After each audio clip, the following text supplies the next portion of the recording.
look at all that money, yeah, the money that they spend.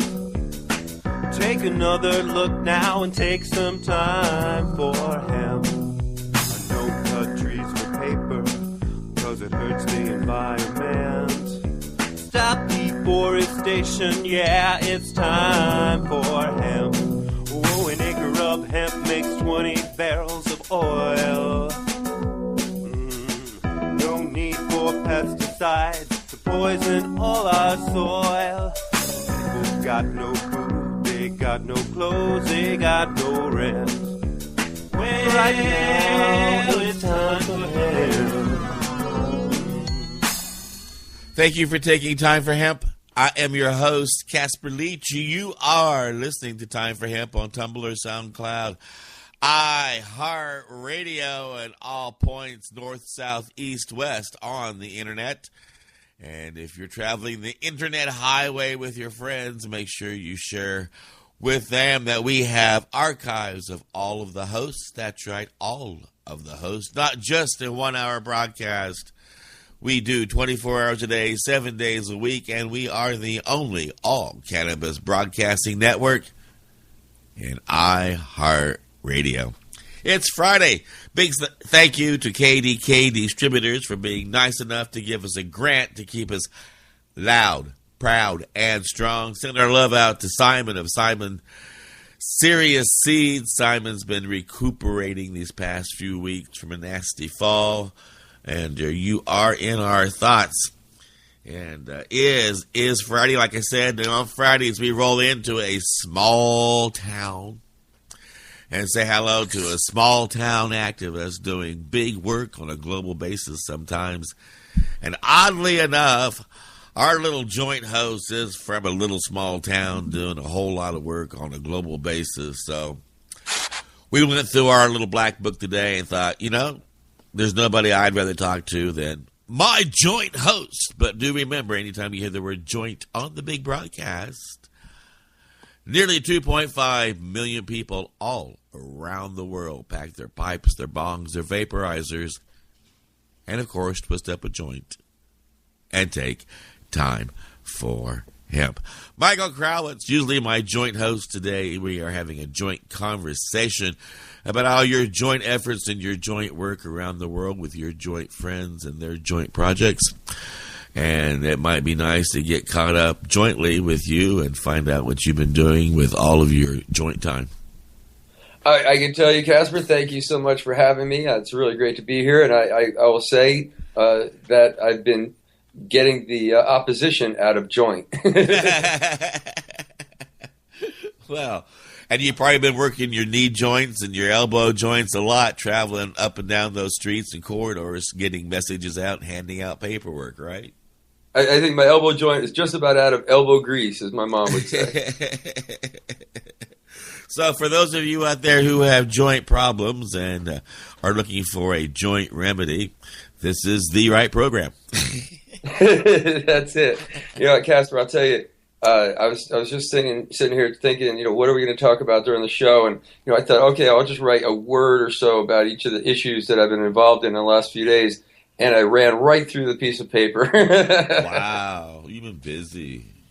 It's been incredible. And, I think that the first thing right off the bat, that the work that we've been doing with Veterans for Medical Cannabis Access for many years, we've been trying to work with the federal government, with the VA, and we've been trying to work with the federal government, with the Congress, and we've been trying to work with the states to pass, qualifications like post-traumatic stress so that veterans and other patients that suffer from these medical issues can have access to cannabis to work on some of those symptoms. And we've had a really hard time getting together with and meeting with our federal government's White House, the executive branch. And we were able to pass along a resolution on the White House, We the People server, to request that the president look into cannabis for vets for post-traumatic stress. And we were very upset that was answered by our Office of National Drug Control Policy. You'll remember Gil Kurlikowski was the director, our beloved drug czar at the time. And the answer was very terse and coming from the drug czar's office, quite ridiculous because, of course, the Office of National Drug Control Policy is controlled by law to not be able to say anything about cannabis that's positive. That's actually written right into the law that they have to go by the Controlled Substances Act. The Controlled Substances Act says it's not a medicine. That's their talking points. So it's really upsetting that, the one part of the executive branch that had its tongue tied was the one that it set to answer us. So we're kind of pleased now, I would say, that we're having a little bit better time with our new Director of Office of National Drug Control Policy, Michael Botticelli, and meeting with him has been much easier. Veterans for Medical Cannabis Access has already met with him, believe it or not, twice since he took the oath and was sworn in as the Director of the Office of National Drug Control Policy. And the last meeting was a very cordial meeting that we had at the ambassador's residence on Monday here in Vienna.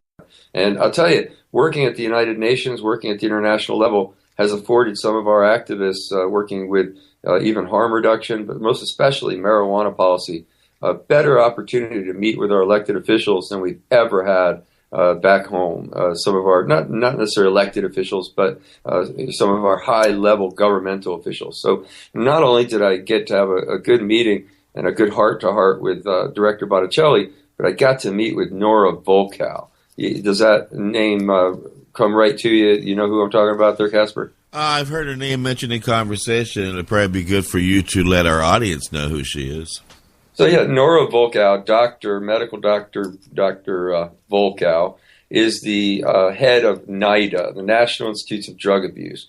And of course, you know, and I'll let everyone know that Veterans for Medical Cannabis Access has been very supportive of MAPS, the Multidisciplinary Association for Psychedelic Studies, who's been working on trying to get human studies of cannabis going, whole cannabis, so that we can jump through the regulatory hoops to get whole cannabis on the pharmacy shelf next to products like Sativex or whatever the heck they come out with, the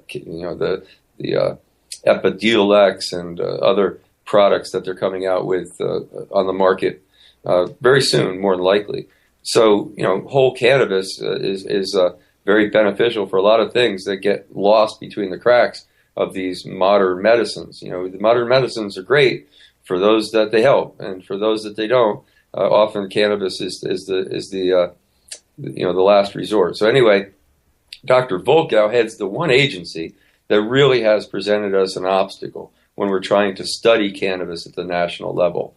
Cannabis is, of course, Schedule 1, and to study a Schedule 1 drug, you have to have a special authorization, but to study Schedule 1 cannabis, you have to have yet another special authorization. And that's the one that they've really played games with us on. Very rarely, if ever, have we been able to get authorization to do human studies with whole cannabis. MAPS, I believe, tried for over 20 years before they finally got approval from the NIDA NIH process for the cannabis to be distributed. And interestingly, the DEA and NIDA said in federal court during the Craker case up in Massachusetts that indeed, to a judge now under oath, that they could supply cannabis to whatever study needed it absolutely, because the judge had ordered them to stand down and allow others outside of their process to produce cannabis, because in the judge's perspective, the evidence was clear that they were not serving the public good. They were not serving the public interest, that their supply was insufficient to support studies. And here we go. We finally get approval after 20 years for the study on post-traumatic stress with cannabis, and guess what? They don't have the cannabis ready. They said, well, let us grow it. And they're still trying to figure out how to come up with a high CBD strain. And how many years did it take us in the movement? 20, 25 years to come up with a high CBD strain? Well, the NIDA thinks they can do it in overnight, and they're finding out they can't.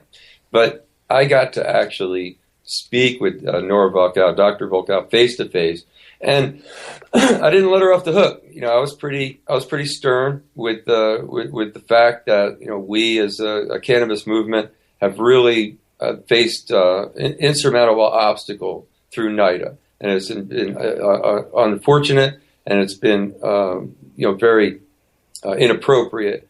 And she was very quick to say, no, NIDA supplies cannabis products for all these studies. And she ticked off about 8 studies that all involve some kind of proprietary drug cocktail of cannabinoids. And I said, what about whole cannabis? And she just scoffed. And I said, what about the study that JAMA released showing that cannabis, whole cannabis available in the medical marijuana programs is associated with a decrease in suicide rate? And you know what she says? Oh, that's not a decrease in suicide rate. That was just a decrease in the rate of increase. Oh, give me a break. We know for years that cannabis helps to spare opiates, that when patients take cannabis as an adjunct, they use less opiates. This is just an absolute well-accepted fact throughout the entire medical community. We all understand it as advocates. We all see it as patients. We all see it, the evidence of it, with those of us who are working in delivery of services of either cannabis or doctors writing recommendations. To all of us, it's absolutely obvious. But to the top doctor of the top office inside the United States federal government that's involved in actually allowing us to have the cannabis to study, nah.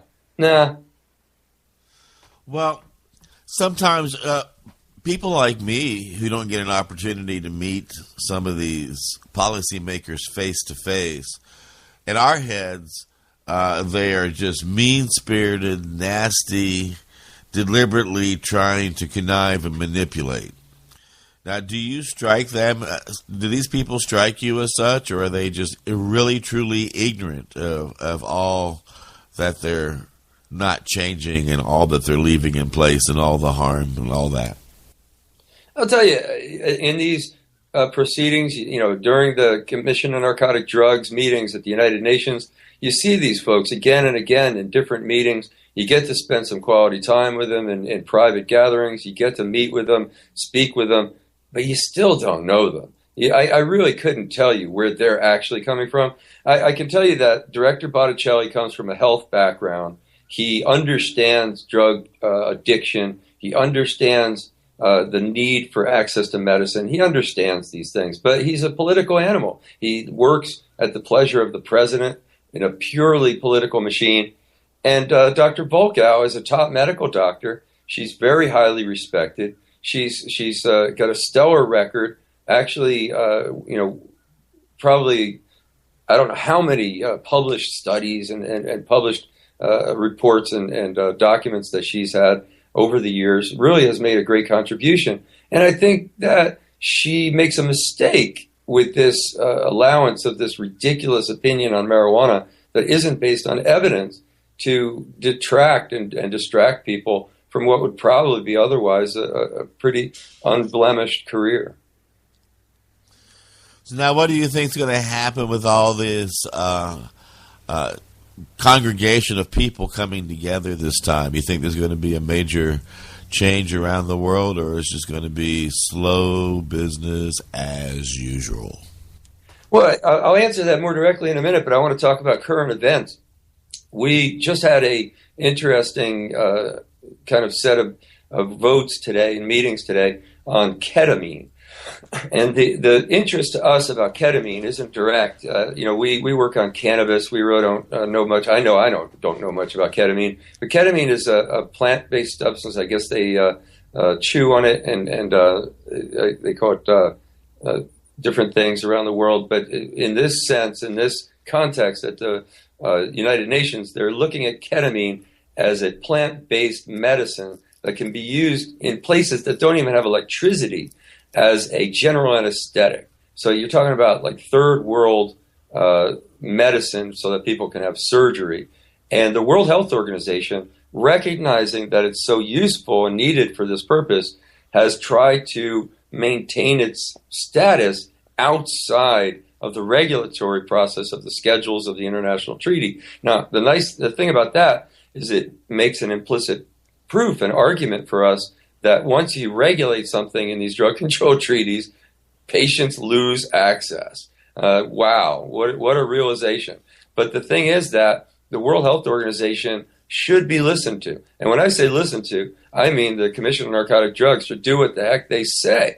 The World Health Organization is the medical authority that makes these recommendations, and then the Commission on Narcotic Drugs is supposed to follow them and pass the policy to implement those evidence-based assessments. Well, I guess they've been fighting back and forth for years. The Commission on Narcotic Drugs would just assume make all those determinations itself, and the World Health Organization's recommendations haven't been accepted, both in ketamine and also previously with THC, the dronabinol, the natural or synthetic-based copy of or natural THC.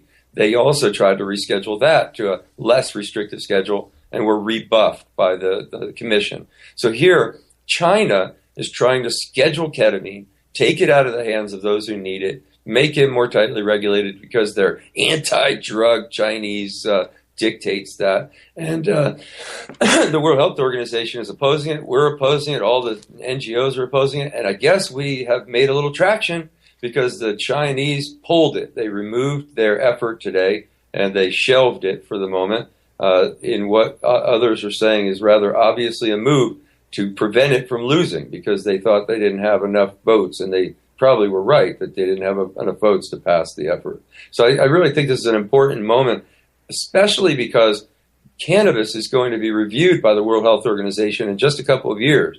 The World Health Organization has never written about the cannabinoid receptor system. I mean, they got a lot of discovering to do, and they will. They'll discover it. They'll do a good report. Let's hope it doesn't get suppressed, and let's do what we can to fight, with the process to make sure the Commission on Narcotic Drugs does what the World Health Organization tells it it's supposed to do with regard to these drugs. And do you think they will? Getting back to your other question, I think you can answer that at the same time. What do you think was going to happen now? I think the whole world is on a kind of a crossroads here. And I think they're beginning to, if they haven't already realized this. They know that reform is in the air. It was really wonderful. The International Narcotics Control Board gave a presentation, the president of this International Narcotics Control Board, which is, of course, this authority inside the UN that's supposed to really interpret what the treaties are saying in a kind of a quasi-legalistic way.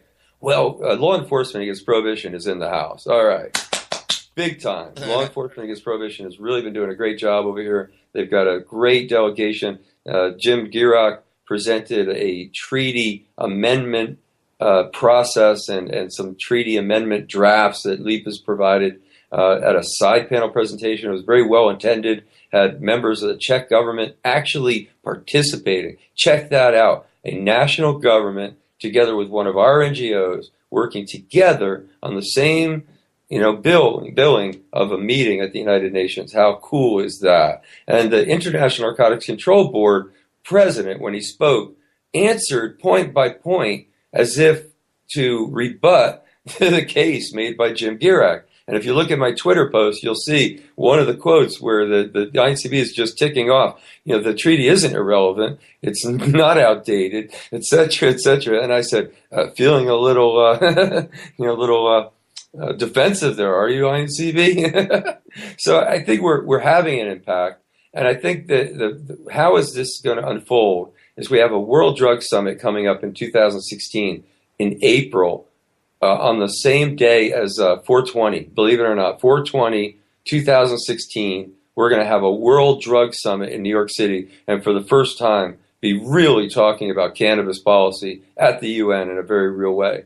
We had a big delegation here. We had 10 cannabis activists inside the UN this time, the biggest number of cannabis activists we've ever had inside the UN.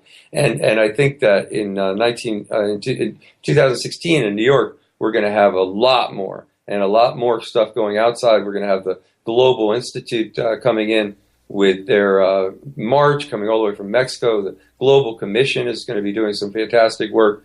I have no idea at this point just the scope of the massive protests and things that are going to happen around this World Drug Summit. Let's talk about that. Let's talk about that when we come back from a commercial break and the other exciting things you've been up to. We've got to let our sponsors know that they are loved and ask our audience to please go to the banners on our website and click through and let everybody that you bump into on your internet surfing know that you heard about them here at Time for Hemp.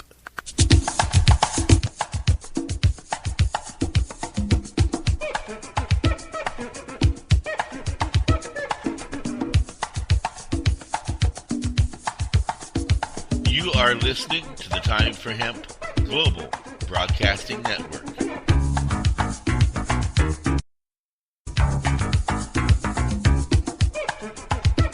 Please share us with your friends.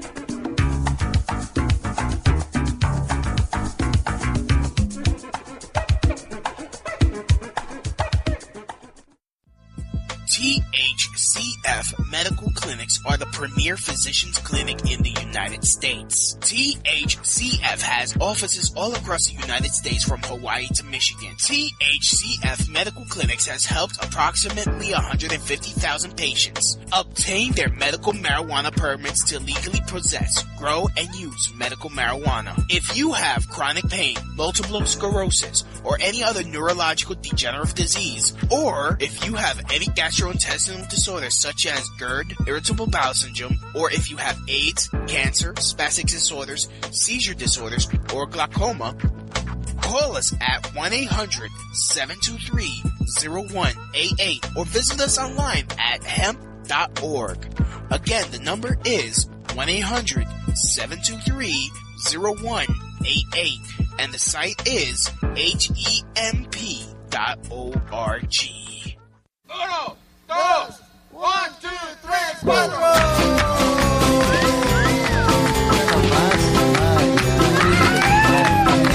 Get right to the point and roll me a joint. The marijuana polka. Find me a dove and we'll call it love.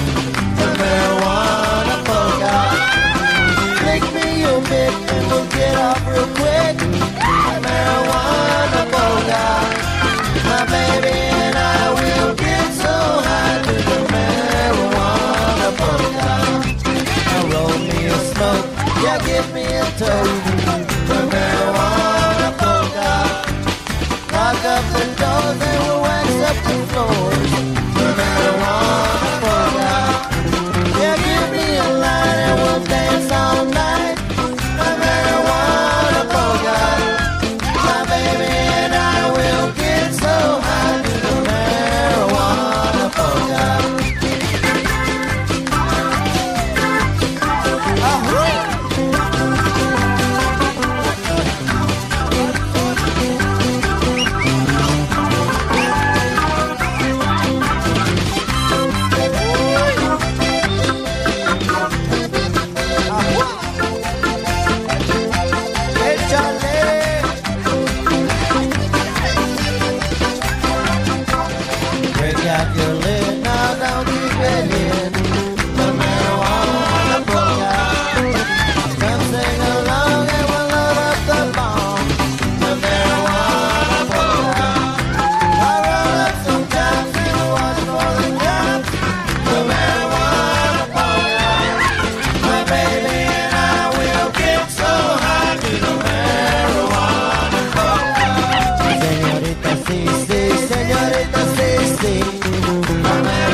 También la marihuana polka. Mi linda y yo somos bichatos. La marihuana polka.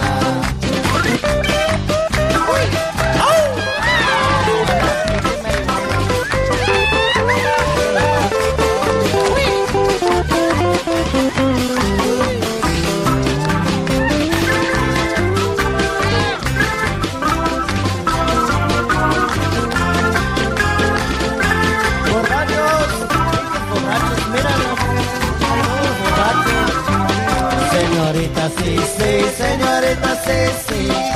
La marihuana polka. Federales, oh no, federales, oh no. La marihuana polka. Tequila es bien, la noche también. La marihuana polka. Mi linda y yo somos bichatos. La marihuana polka. My baby and I will get so high to the marijuana, the marijuana, the marijuana.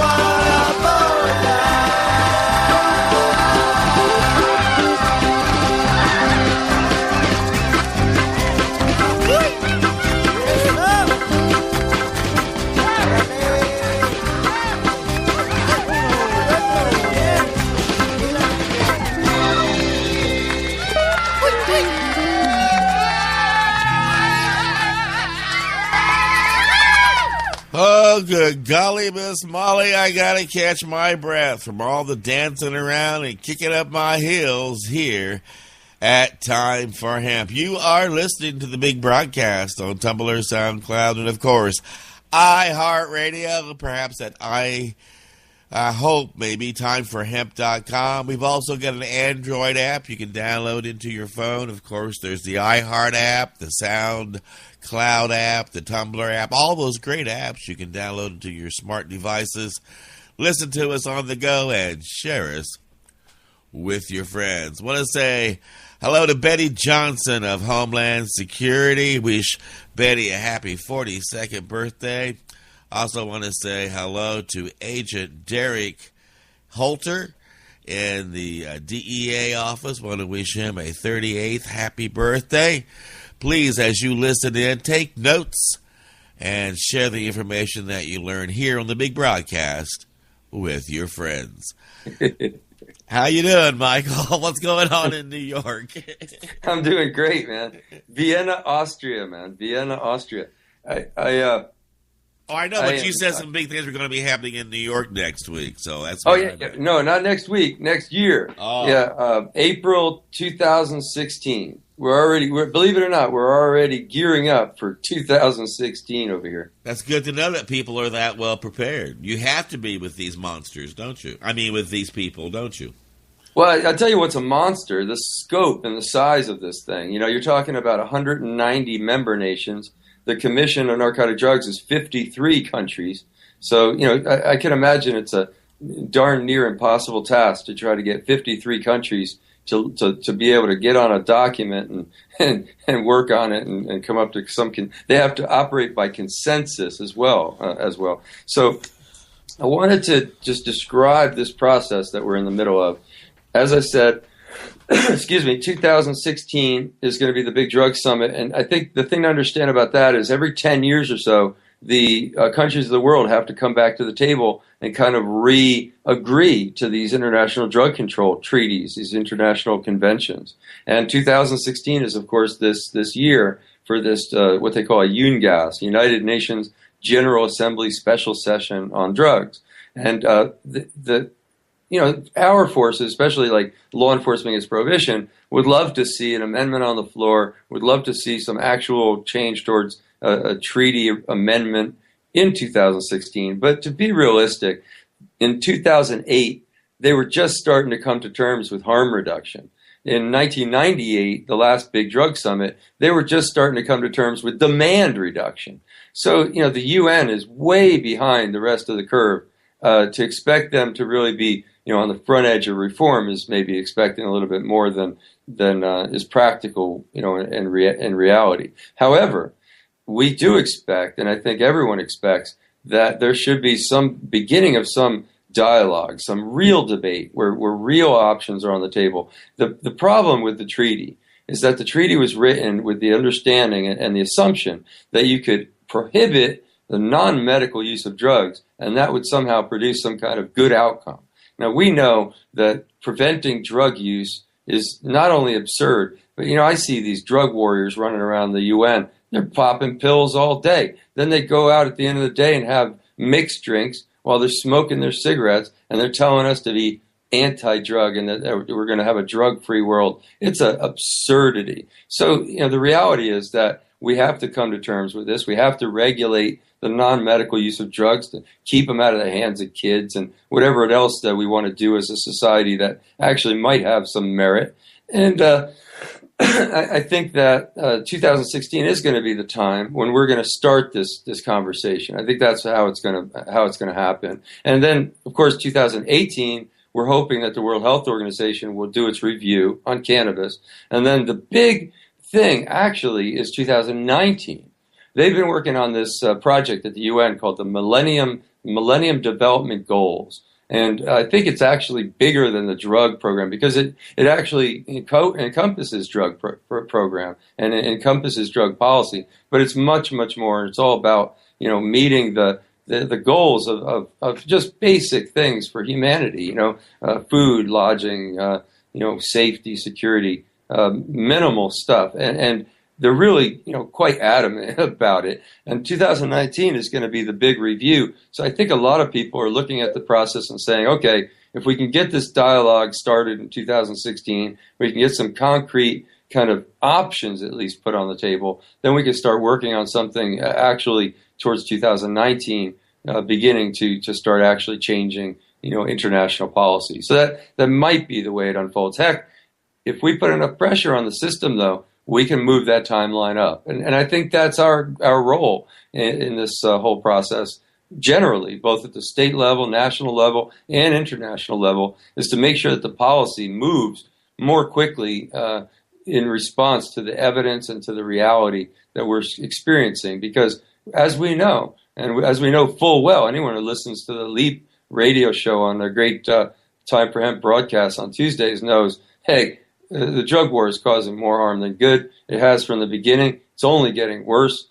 Let's go ahead and come up with some better policies.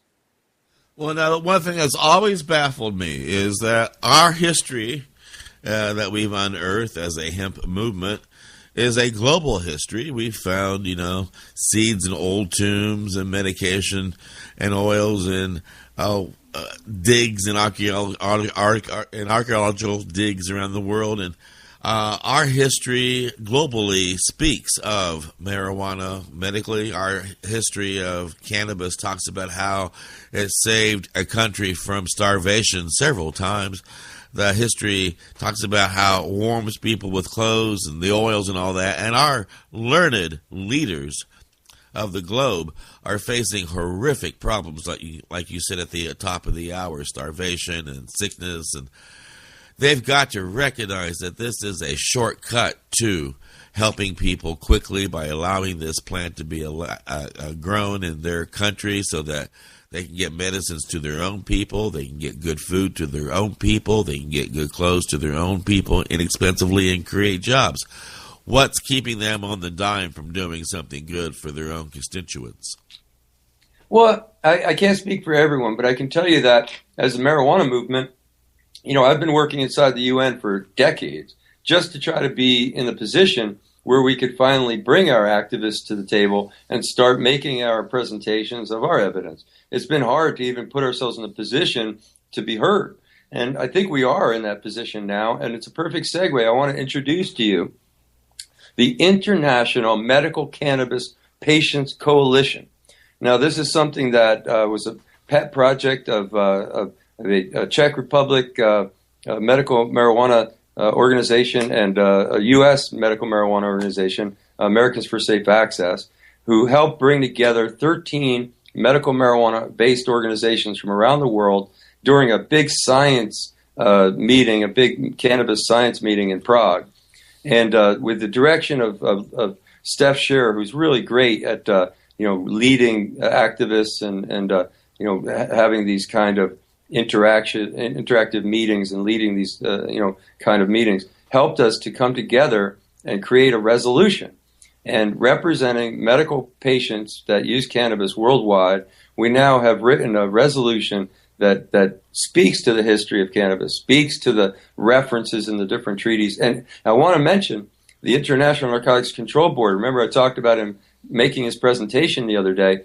He said medical cannabis is well within the bounds of the treaty. There's no problem at all with medical marijuana in the treaty. He did also say he's a doctor, and you're going to have to really, work hard to make him understand how smoking marijuana is a medicine.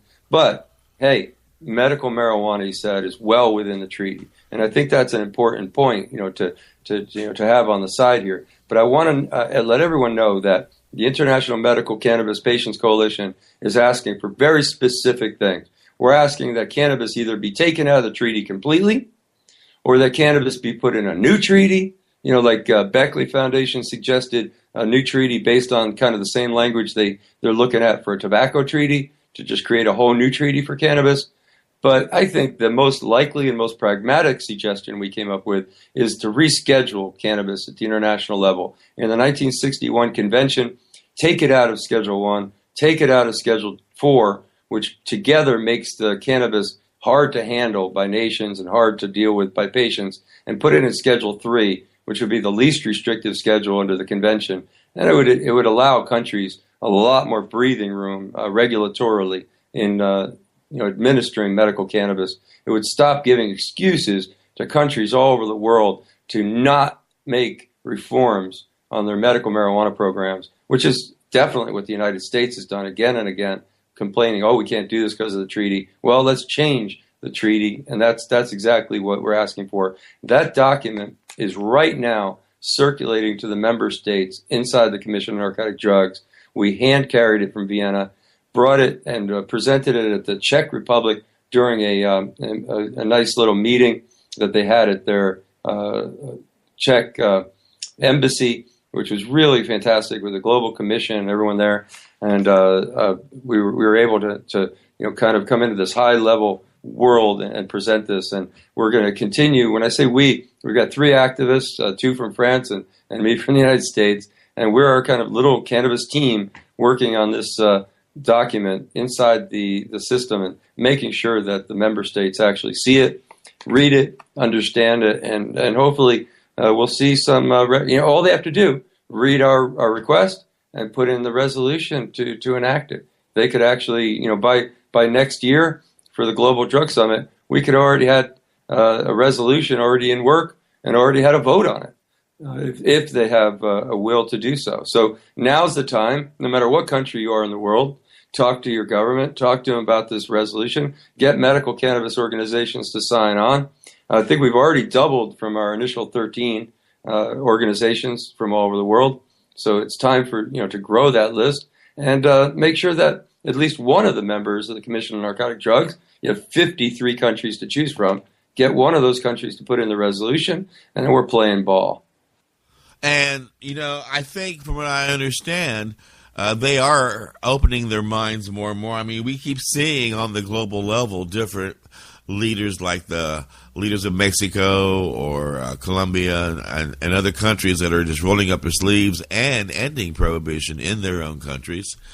And now, is that making the people that you work with take note? Does that help add to your credibility, or does that not even weigh at all?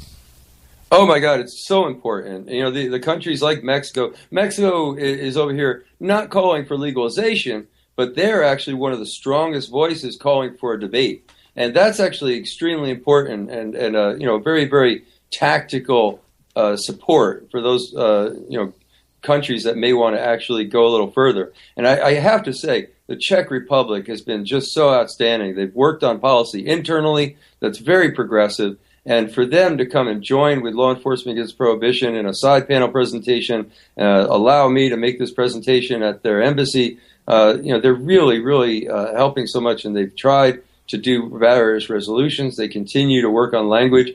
And having a member nation working with an NGO so closely is really a whole new day. And it's not just us. We have Drug Policy Alliance working with Uruguay, and we have in Mexico, we have many NGOs working with the Mexico government. We have governments of the UK working with NGOs and Canadian government working with NGOs. It's like we've all been paired off at a big square dance, and we're finally getting to have some face time with these member countries who are then able to act on the global level, much as you would get a state level representative to act in the Congress on our behalf. So it's really exciting and just a complete night and day difference from where we were back in 1998 when their mantra was a drug-free world, we can do it. Now, do you have people actively working against you, like when you've gone into an office and made a presentation that a while after you've left, somebody will come in and go, well, we need more prisons and we need to keep this outlawed and that this is bad for health. Do you have that kind of, are you aware? Oh, we don't have anyone directly opposing us. That is, we don't have anyone saying, hey, those guys are bad guys, All right. But we do have the direct opposition that you just described very much. We have Kevin Sabet with smart approaches for marijuana over here. We've got General Arthur Dean with the Community Anti-Drug Coalitions of America. We've got the European Cities Against Drugs. I mean, this place is just crawling with drug warriors. But the thing is, 2 things. One is their one-note song is getting to be really flat in its tune. And the second thing is that the world has moved on. The world is ready to start working on reform. And I think that while they still have certainly very good relationships with member nations, they're still able to work more closely with like people like Nora Volkow from NIDA. She goes and presents keynote speeches at the CADCA conferences. I mean, this is a relationship that we can't even imagine in the marijuana movement. And it certainly hurts to see that, and it certainly hurts to know that these groups like CADCA are working directly against us, and we're working for public health and safety. We're working for medicinal access. We're working to protect our children. We're working to make sure kids have a school lunch, that they can have an after-school program so they don't get mugged on the way home. We're working so that needles aren't tainted with AIDS or hepatitis C. We're working to prevent disease. We're working on so many important things, and they're working directly against us. How can I make that more clear? And who's also working directly against us? The drug cartels. So by my early mathematical skills, that seems to me to say, okay, if they're working against us and they're working against us, then those two must be working together. And I think that CADCA can be righteously said to be working with the bad guys. I just posted an article on my Twitter account showing from The Nation how CADCA receives money from big pharmaceutical industries that make the drugs that kill our veterans, the drugs that hurt our children, the drugs that come from the pharmaceutical industry that kill so many and maim so many and hurt so many, that directly make the profits that then keeps the system going, that keeps us out. And they're here and they're still pretty effective. And that's why we need to really, really step up our efforts so that we can be heard, and in 2016 begins a new day. Well, we got to begin a new break here so we can pay our bills, and then we'll come back and pick up where we left off here at Time for Hemp.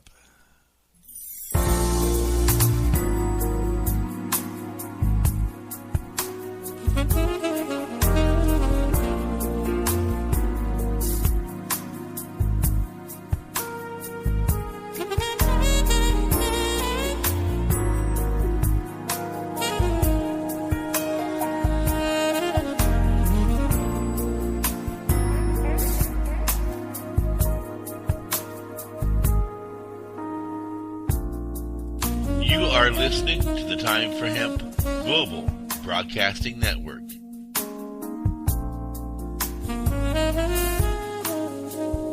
Please share us with your friends.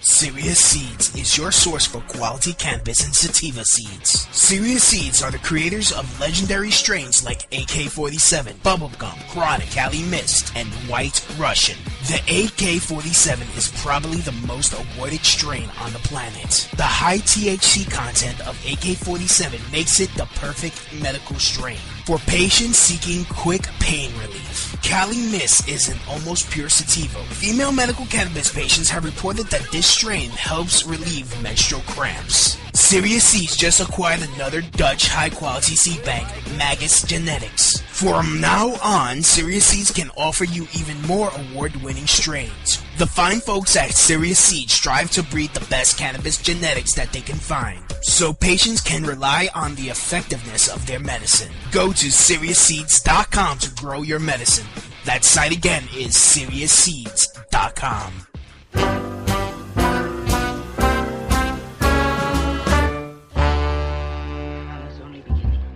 Well, now, chocolate cake makes my poor stomach ache, and all those pills are too much for me to take. I don't like cocaine 'cause it makes me all uptight, but coffee and reefer makes me feel alright. Crystal meth will make you high, and it's cheap. Yeah, coffee and reefer does make me feel all right.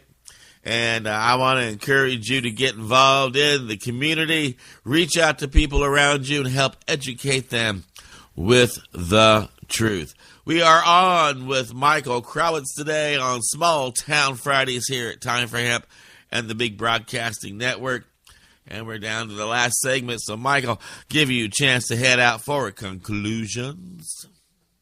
Yes, I definitely want to mention a couple of things before we go.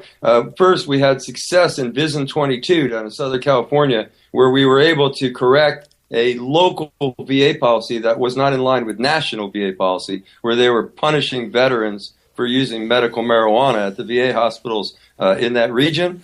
Thanks to Ellen Comp and California Normal and David Zink and others down in Southern California, and all the great people up in Washington, D.C. in the Veterans Affairs Department's Ethics Committee, we were able to actually police inside the system without having to throw rocks, without having to protest. We were able to get them to change their policy and allow the veterans to use the medical marijuana without fear of harassment inside the VA facility, and I'm so proud and happy of that. And also, my colleague there, T.J. Thompson, representing Veterans for Medical Cannabis Access, was up on Capitol Hill this week with the Senator Paul's CARES Act, which is a Senate version of just about everything we've done in the House, including a veterans component, which would allow the VA to recommend cannabis. So we have a Senate bill and a House bill now at the federal level in the United States to make the VA allow Veterans Affairs doctors write recommendations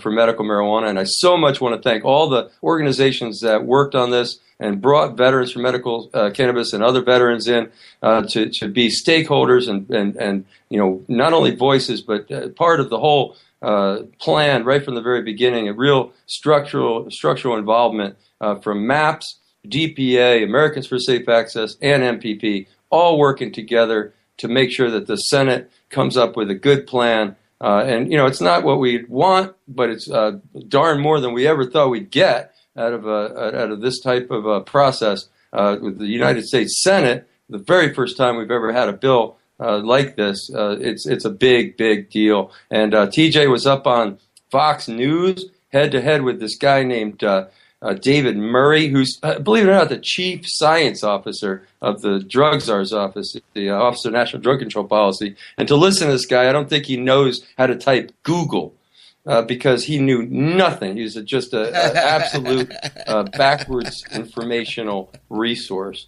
Really, really bad. You have to really put some sort of material in your ears when he's speaking. I think you'll get through the interview a lot better. But it really was great to see TJ on national TV. First time I think he's been on national TV representing the cannabis issue. He's really proud and really happy to do that. So Veterans for Medical Cannabis Access, you can, of course, find us on the internet, on our website, veteransformedicalcannabis.org, and go on Facebook. It's probably the best to keep up with us day to day. You can go to the Facebook page and then USA.VMCA for Veterans for Medical Cannabis Access. And you can also find our resolution, all the documents on the coalition, even my reports on my experiences here in Vienna on imcpc.org.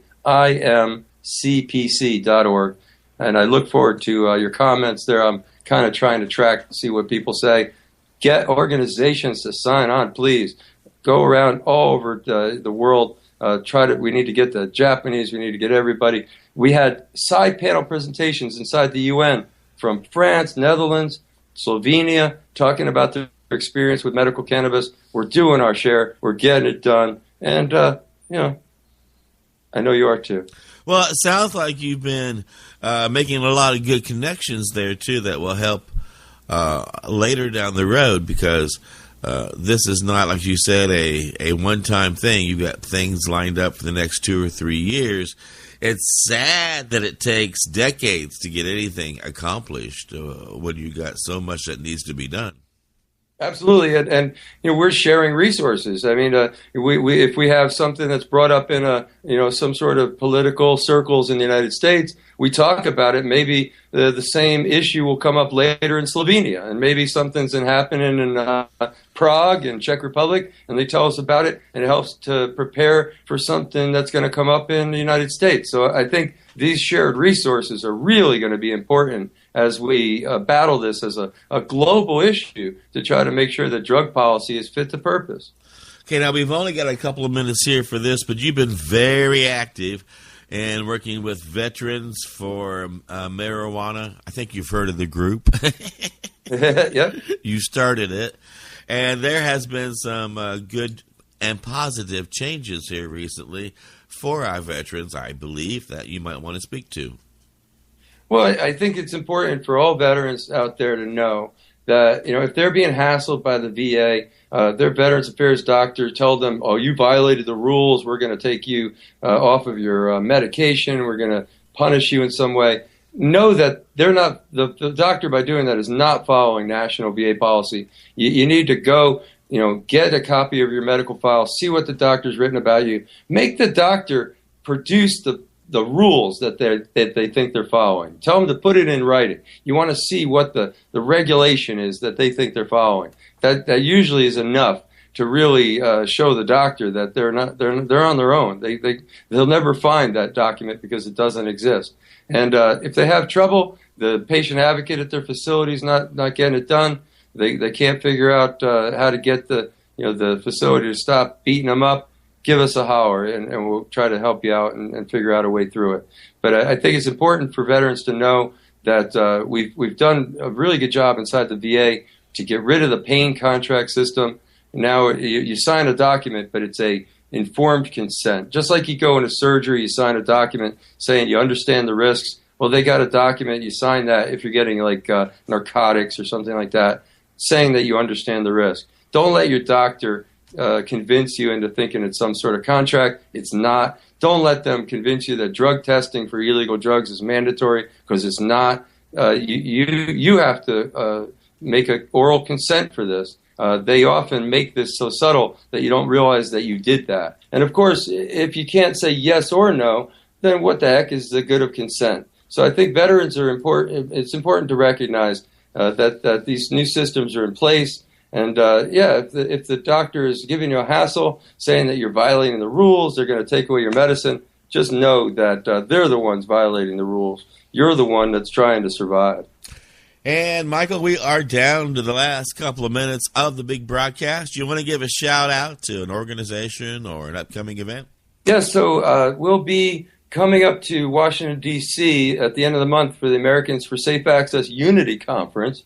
Veterans from across the country are going to be, as we have had previously, we're going to have a stakeholder meeting at the ASA meeting. But I think this year we're going to be really having a lot more veterans come to this meeting. And we're going to be working with Dr. Sue Sisley and Americans for Safe Access and trying to get these bills moved a little bit in the United States Senate and the United States House, and as well as having a great meeting up there with Americans for Safe Access. So we're really looking forward to that. And after that, we'll be heading down to Florida for the Patients at a Time conference down there, accredited conference, and Veterans for Medical Cannabis Access is helping with local veterans to put on a Veterans Day where we'll have information and have some Veterans Affairs information and medical marijuana information kind of combined. So definitely check us out on Facebook. Again, it's USA.VMCA on Facebook. Check us out. Look for IMCPC, our Medical Cannabis Coalition, imcpc.org online, and we'll see you next time.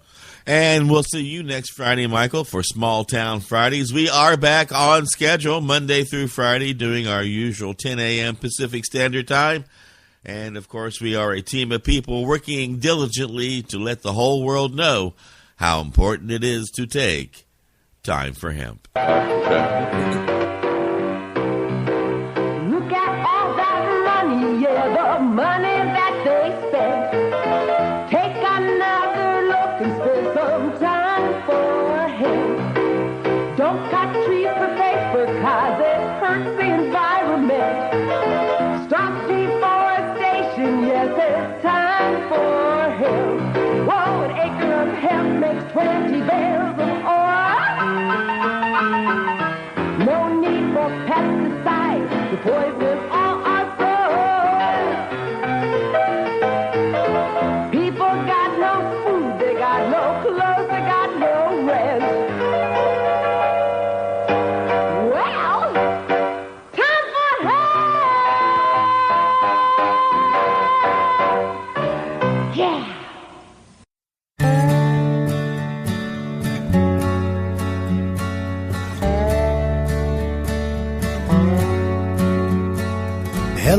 Mr. Officer, and how are you this evening? You say that you're smelling something that you don't find very pleasing. Could it be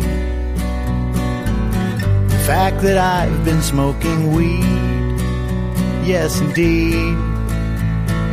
Yes, sir, Mr. Officer, I've got my hands behind me. Please don't use any more pepper spray, 'cause that last shot was blinding. I can't see, and it's getting hard to breathe. I'm in custody. Oh, it's only a weed. Oh, it's only a weed. Oh, it's only a weed. Oh, it's only a weed. It's only a weed.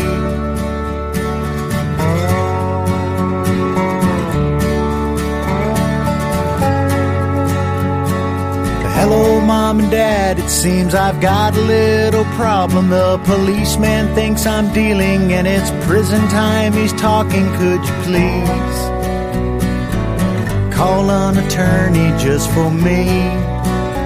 I'm in need. Hey, public defender, when's my case going to trial? 'Cause I couldn't make my bond, and I've been in jail a while and lost my job. All for a quarter pound of pot.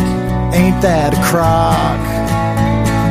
Oh, it's only a weed. Oh, it's only a weed. Oh, it's only a weed. Oh, it's only a weed. It's only a weed. Well, prison life is really hard, but when they let us in the yard, there's a man named Bubba looking out for me. He says that I'm pretty cute, but I feel like I'm being used. There's just got to be a better way, 'cause I'm not gay. Hey, future employer man, there's something I must tell you, 'cause when you run all my numbers, well, you're gonna find my record. I did time. Having marijuana is a crime. I wish they'd have an open mind. It's not a crime. Oh, it's only a weed. Oh, it's only a weed. Oh, it's only a weed. Oh, it's only a weed. It's only a weed.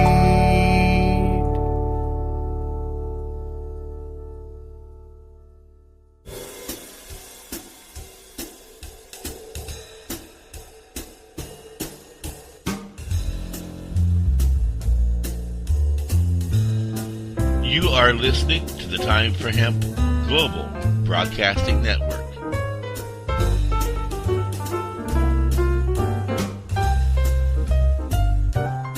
Please share us with your friends.